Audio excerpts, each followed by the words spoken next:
Sante makes an early pick. Smitty just said that was kind of a look that maybe Eli had not seen from today. Yeah, it was that we tried to bring some new things to the game plan this week and try to confuse Eli. You know, we played a lot of good quarterbacks this year, and we thought if we can get them confused and make them hesitate with the ball, we can make some plays. So I think that's what we did today. You guys gave the offense short field a couple of times early. What did it do for you guys when they then capitalized on that?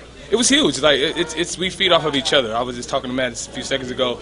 You know, if we can give you guys the ball and you guys put the ball in the end zone, that's going to feed us even more and get us more amped up to get you guys the ball back again. So it's a two-way street. We're all working together as a team. Last week a stinker, now kind of smelling roses after this one a little bit. Yeah, it was great to come out and play well on all sides of the ball, especially after the way we played last week. So I think if we can keep this kind of momentum going and this kind of execution and this kind of passion going, you know, the sky's the limit for us. What clicked, TD? Last week with Cam, and then today the first shutout at home in 2 decades. I think kind of like how I alluded to during the week. It was just our approach to the game and our passion and how we wanted to play with energy. I think we had that today. It started throughout the week, and then going through this warm-ups, Sunday afternoon, and getting ready for the game, we had that feel in there, that vibe was with us, and we were just able to play well. I asked Abe about the bandwagon. He says it's closed. Nobody loves to jump on. What do you feel about the fans or the media out there that might say, all right, look at the Falcons in, and they're going to do it again? Where were y'all a couple weeks ago? It's cool. Hey, that's fun. We'll enjoy it. If you want to jump on, that's great, but we know who's been with us from the start. Is this a team that you can measure yourself against?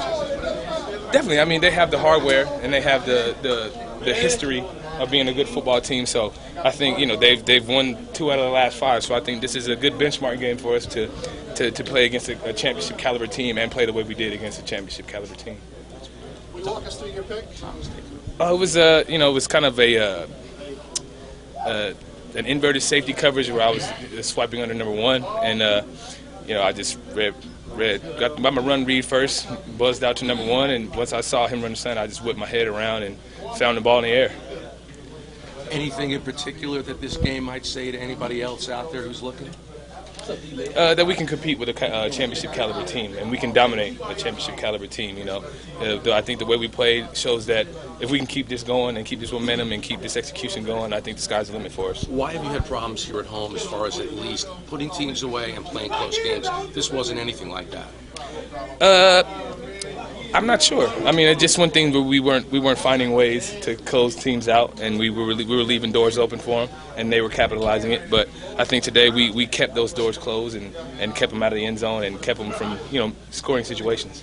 Everyone who would look at this from the outside would say the line play would probably be in favor of the Giants, but that's exactly the opposite. You guys controlled it on both sides of the ball. Yeah, most definitely. I was really impressed by how our offensive line and defensive line played. They played their hearts out, and it made our job easier. Well, the defensive line made our job easier as a secondary, as you can see with the interceptions and stuff.